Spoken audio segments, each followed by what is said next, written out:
नमस्कार प्रिय दर्शकों, हाजिर हूं मैं सूर्य राशि परिवर्तन प्रभाव को लेकर।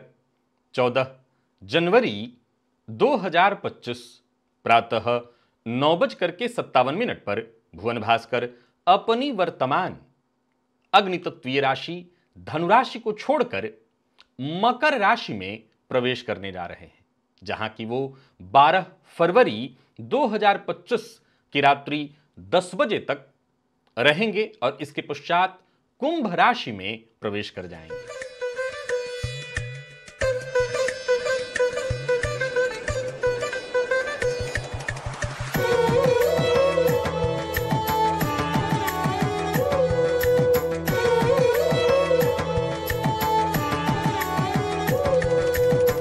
मेष से लेकर मीन राशि पर्यंत प्रत्येक राशि के जातकों के लिए आत्मा, पिता, सरकारी नौकरी, पद प्रतिष्ठा, मान सम्मान के कारक सूर्य क्या प्रभाव लेकर के आ रहे हैं, क्योंकि सूर्य यदि शुभ प्रभाव उत्पन्न करें जन्म कुंडली में, गोचर में, तो जातक जीवन के प्रत्येक क्षेत्र में उच्च सफलता हासिल करता है। और जब खराब स्थिति में आ जाएं, कष्ट प्रदान करें, तो मान सम्मान की हानि, पिता को कष्ट, पिता से संबंध खराब, नेत्र पीड़ा, आत्मविश्वास में कमी जातक महसूस करने लगता है। चलिए एक एक करके मेष से लेकर मीन राशि पर्यंत प्रत्येक राशि के जातकों के लिए हम जान लें कैसा रहने वाला है सूर्य का यह गोचर, यानी मकर संक्रांति का प्रभाव। प्रिय दर्शकों, यह राशिफल मैं आपको आपके चंद्र राशि के आधार पर बताने जा रहा हूं, यानी आपकी जन्म कुंडली में चंद्रमा जिस राशि में बैठे हैं वही आपकी जन्म राशि या चंद्र राशि है। उसी के आधार पर आप इस राशिफल को देखिए। चर्चा प्रारंभ करते हैं। सबसे पहली राशि मेष है।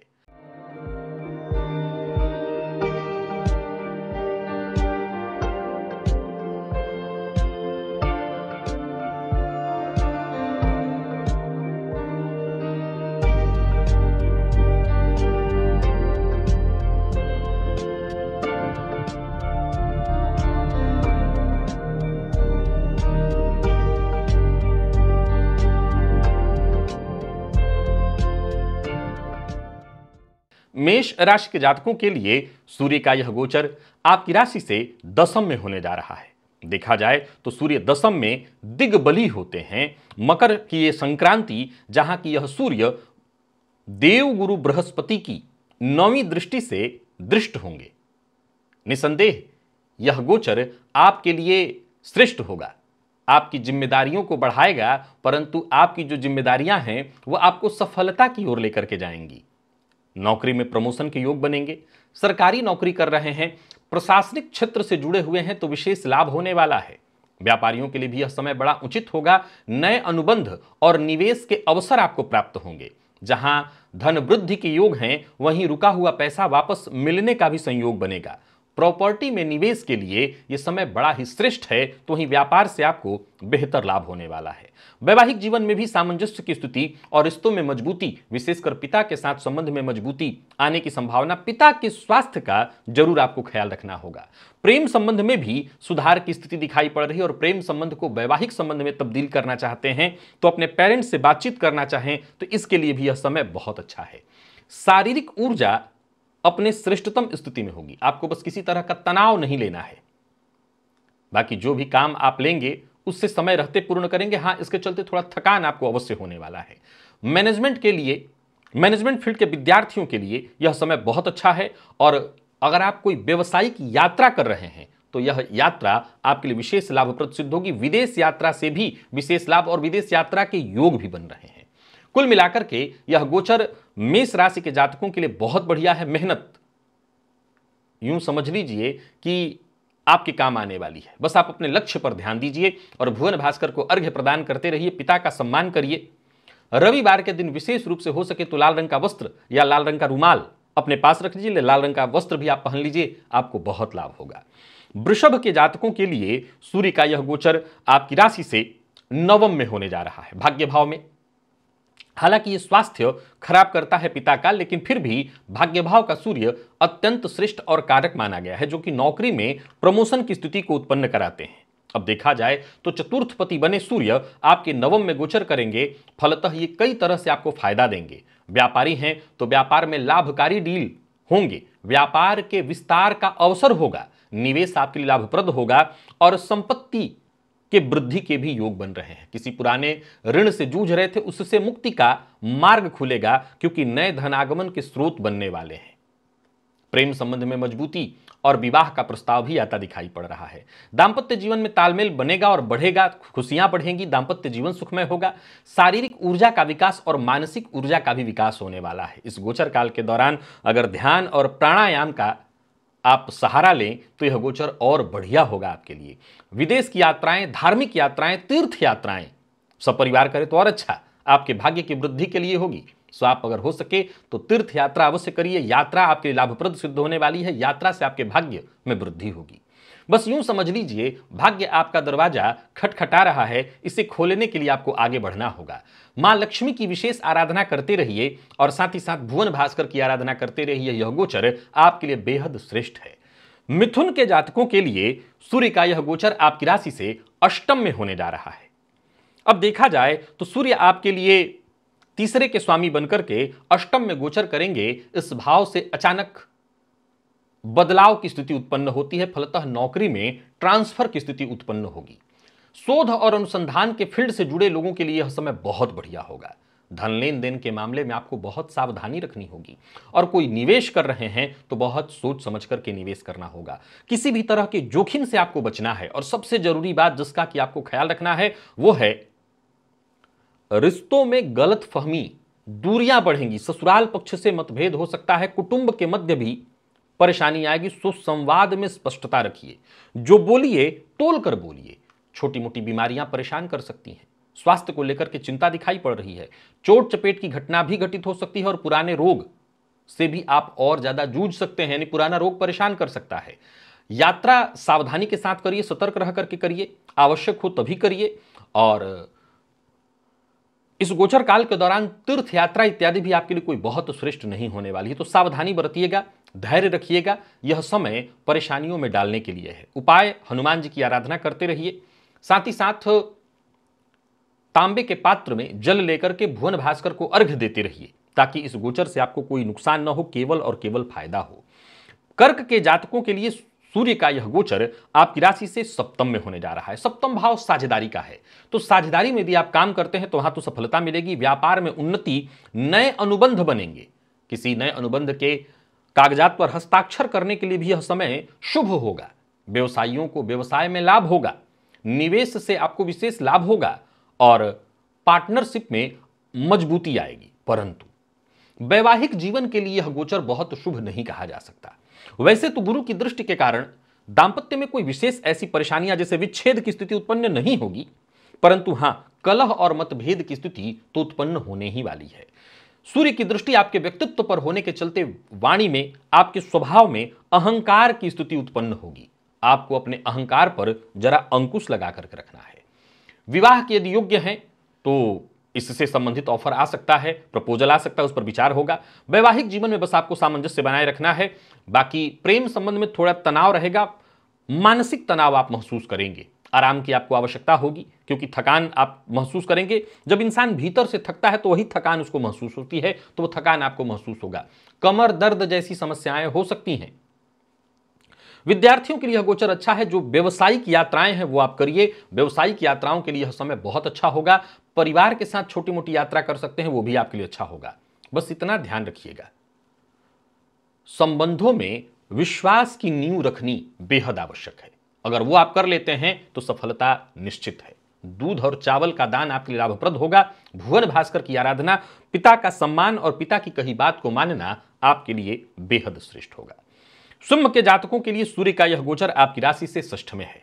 षष्ठ में सूर्य के गोचर से बस यूं समझ लीजिए कि किसी भी तरह की प्रतियोगी परीक्षा हो, इंटरव्यू इत्यादि हो, वहां आपको सफलता मिलेगी। शत्रुओं पर आपको विजय प्राप्त होगा। किसी भी तरह के कोर्ट कचहरी मुकदमेबाजी इत्यादि की स्थिति में आपको वहां पर राहत मिलेगी। ऋण से मुक्ति और आर्थिक स्थिरता। हालांकि यहां आर्थिक स्थिरता वैसे नहीं है कि धन संचय कर पाएंगे। यहां आर्थिक स्थिरता ऐसे कि धनागमन से आपको ऐसा महसूस होगा कि नहीं, पैसे के कारण आपका कोई काम नहीं रुक रहा है, क्योंकि आर्थिक स्थिरता ऐसे नहीं होने वाली जो अब ऋण से मुक्ति होगी तो पैसा देंगे तभी तो ऋण से मुक्ति होगी, तो धन आएगा और जाएगा, परंतु धनागमन की स्थिति बनी रहेगी। आपको व्यय पर थोड़ा नियंत्रण रखना होगा और हाँ, जो भी कार्य करिए योजनाबद्ध ढंग से करिए, साथ ही साथ खर्च पर अपने नियंत्रण रखिए। और रिश्ते को अगर बरकरार रखना चाहते हैं, चाहे वो जीवन साथी के साथ हो, प्रेमी के साथ हो, माता पिता के साथ हो, बच्चे के साथ हो, बहसबाजी से बचिए। रिश्ते टूट सकते हैं मतभेद से, बहसबाजी से, तो इससे आपको बच करके रहना है। जीवन साथी के साथ संबंध को सुधारने की कोशिश आपको करनी है। अगर पहले से ही मतभेद है तो उसमें सुधार लाने का प्रयत्न करिए। स्वास्थ्य के मामले में इतना जरूर ध्यान रखिएगा कि अगर कोई पुराना रोग पहले से आपको है तो उसे अनदेखा मत करिए, उसका ध्यान रखिए। योग करिए, व्यायाम करिए, प्राणायाम करिए। पेट से संबंधित परेशानी, त्वचाजन्य रोग की समस्या उत्पन्न होते दिखाई पड़ रही, इससे आपको बचना है। यात्रा आप कर सकते हैं, व्यवसायिक यात्रा आपके लिए फायदेमंद रहने वाली है। बस इतना ध्यान रखिएगा कि अगर आपको तनिक भी महसूस हो कि स्वास्थ्य में परेशानी है तो स्वास्थ्य की परेशानी को लेकर के भूलकर भी यात्रा ना करें, नहीं तो आप मुसीबत में पड़ेंगे। बाकी यह गोचर ठीक है, आत्मविश्वास में आपकी वृद्धि होगी। और बस यूं समझ लीजिए कि अगर आत्मविश्वास के साथ बढ़ते रहे तो हर चुनौती आपके लिए आसान हो जाएगी। बाकी यह गोचर ठीक है। छाया दान करते रहिए, तेल में अपना चेहरा देख करके उसका दान करिए। हनुमान जी की आराधना और भुवन भास्कर की आराधना करते रहिए, यह गोचर उत्तम होगा। कन्या के जातकों के लिए यह गोचर पंचम में है।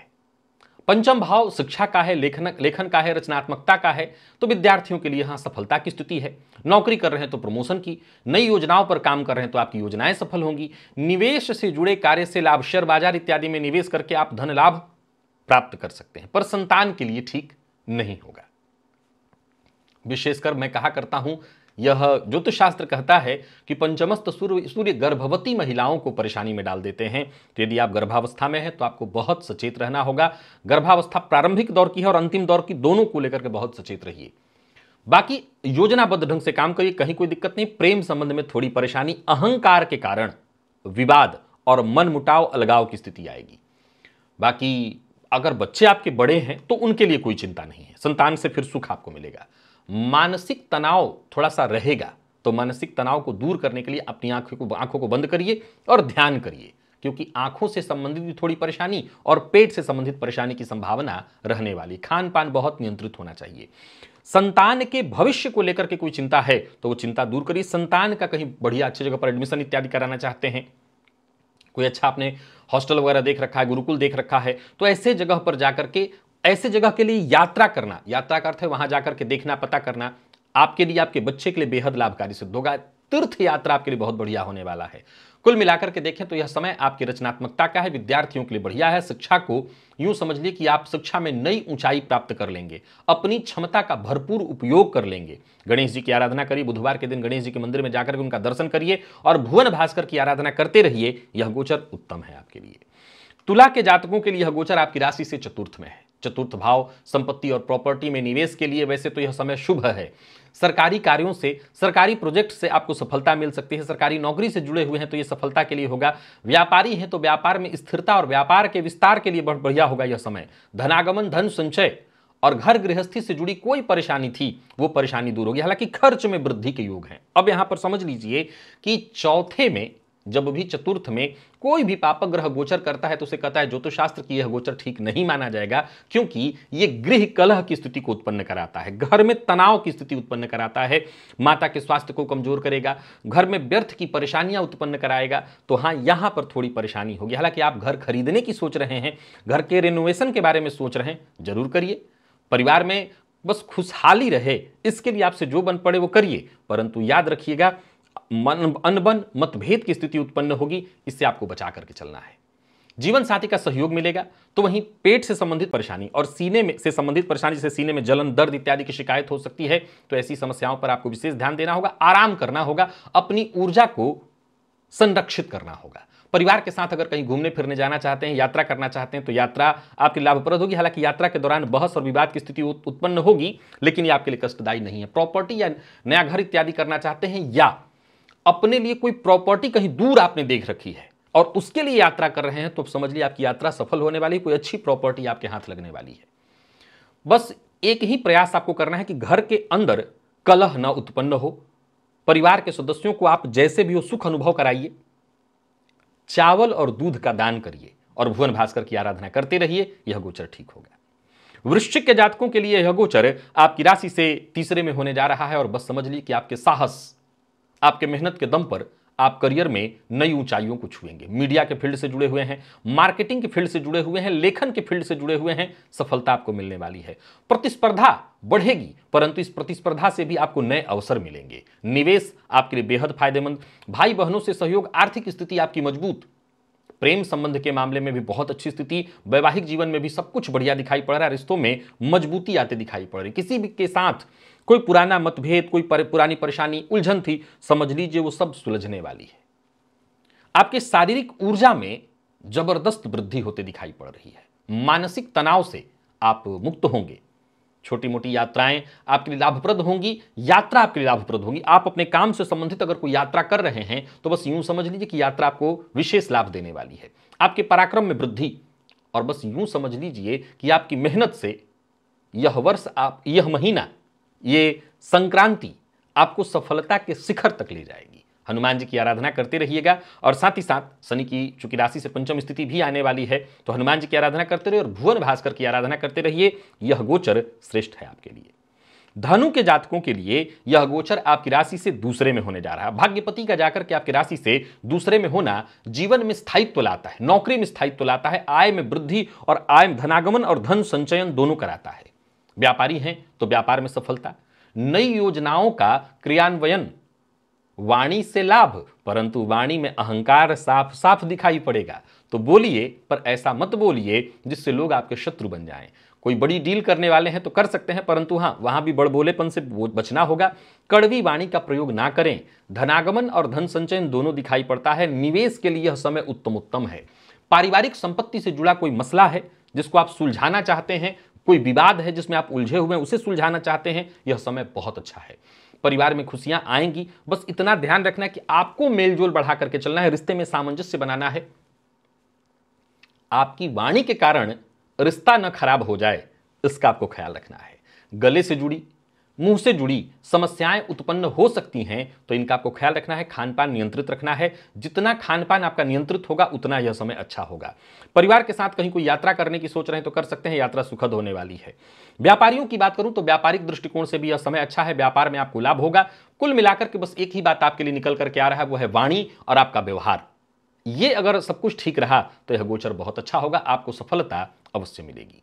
गाय को हरा चारा खिलाइए और साथ ही साथ भुवन भास्कर की आराधना करिए, पिता का सम्मान करिए, मद्यपान मांसाहार से दूरी बना करके रखिए। मकर के जातकों के लिए सूर्य की यह संक्रांति अर्थात मकर की संक्रांति आपके राशि पर ही होने जा रही है, तो सीधी सी बात है कि गुरु की दृष्टि से दृष्ट है। करियर में एक नई शुरुआत, नौकरी में प्रमोशन, आपके नेतृत्व क्षमता में वृद्धि, टीम प्रबंधन में सफलता। व्यापारी हैं तो व्यापार का विस्तार, नए अवसर मिलेंगे और कुल मिलाकर के धनागमन, धन संचयन दोनों के अवसर मिलेंगे। निवेश से आपको लाभ होगा। पारिवारिक संपत्ति से जुड़ा कोई उलझा हुआ मसला जो कि सुलझने का नाम ही नहीं ले रहा था, वो सुलझेगा। वैवाहिक जीवन में भी स्थिति मजबूत होगी, तालमेल बढ़िया बनेगा। हालांकि एक बात बता दूं कि सूर्य जब आपके राशि पर गोचर करते हैं, किसी की भी राशि पर गोचर करते हैं, तो उस जातक के व्यक्तित्व में एक चीज जो सबसे ज्यादा देखने को मिलता है वो है अहंकार। और ये कम नहीं होता, ये होता ही होता है, ये बढ़ता ही बढ़ता है। तो अहंकार पर अपने नियंत्रण रखना होगा। बाकी अविवाहित हैं तो विवाह का प्रस्ताव आपको मिलने वाला है। ऊर्जा में आपकी वृद्धि होगी। स्वास्थ्य में सुधार तो होगा, परंतु तनाव और थकान आपको महसूस होगा। हड्डियों और जोड़ों के दर्द अगर पहले से है तो उसमें थोड़ी सी राहत आपको अवश्य मिलेगी।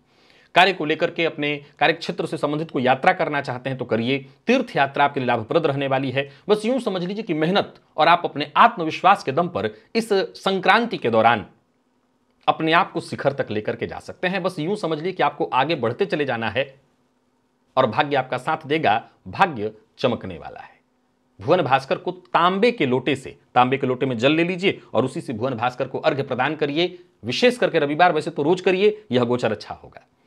बाकी कुंभ के जातकों के लिए यह गोचर 12वें में है। व्यवसायिक यात्रा ठीक हो सकती है। विदेशी कोई सौदा है उसके लिए अगर कोई डील इत्यादि के लिए यात्रा करें तो ठीक है। बाकी कार्य क्षेत्र में संघर्ष बढ़ेगा। अंततः सफलता आपको मिलेगी, पर संघर्ष बढ़ेगा। अनावश्यक खर्च पर आपको नियंत्रण बना करके रखना होगा। खर्च में वृद्धि, अनियोजित खर्च जिसका आपने न सोचा हो, एकाएक कोई परेशानी, ऐसा खर्च उत्पन्न हो जाएगा। कि अब आपको झेलना ही पड़ेगा। तो इस मामले में जरा सावधानी बरतिए, निवेश बहुत सोच समझ करके करिए, अन्यथा नुकसान होगा। वैवाहिक जीवन में तनाव, दूरियां दिखाई पड़ रही हैं, पुराने रिश्ते भी आपको थोड़ा परेशान कर सकते हैं, किसी पुरानी समस्या को लेकर के आप इस गोचर काल के दौरान जूझ सकते हैं। नींद की कमी और मानसिक तनाव भी आपको रहने वाला है। ध्यान साधना, मन को शांत रखने का प्रयत्न करिए। तो लाभ विदेश से है। विद्यार्थियों के लिए भी कहीं ना कहीं यह गोचर अच्छा है, पर दांपत्य जीवन बिल्कुल ठीक नहीं दिखाई पड़ता। पार्टनरशिप में यदि आप व्यापार करते हैं तो पार्टनर के साथ अनबन या मतभेद की स्थिति है। सबसे अच्छा तो यह होगा कि आध्यात्मिक यात्रा करिए, यानी किसी ऐसे जगह पर जाइए जहां पहाड़, समुद्र इत्यादि, वहां जाकर के थोड़ा सा समय व्यतीत करिए। कुंभ में आ जाइए, यहां पर कुंभ में आकर के और एक माह आराम से बैठिए, समय है आपके पास, तो ये आपके लिए लाभदायक रहेगा, आपके स्वास्थ्य के लिए लाभदायक रहेगा, कुछ नया सीखने को मिलेगा और संयम की वृद्धि भी आप कर सकेंगे। थोड़ा समय दीजिए अपने आप को। शनिवार के दिन सरसों तेल का दिया या तिल तेल का दिया हनुमान जी के मंदिर में जाकर के जलाइए और साथ ही साथ भुवन भास्कर की आराधना करते रहिए। और मीन के जातकों के लिए यह गोचर आपके लाभ भाव में है, सो कहना नहीं कि कितना बढ़िया है। नए प्रोजेक्ट मिलेंगे, कार्यक्षेत्र में उन्नति, बड़े अनुबंध, निवेश आपके लिए सफलतादायक, व्यापार विस्तार का योग, यानी कुल मिलाकर के लाभ की स्थिति, धन प्राप्ति के स्रोत खुलेंगे, पैसा कहीं फंसा हुआ था वो पैसा वापस आएगा। यह समय आपके लिए लाभकारी होगा।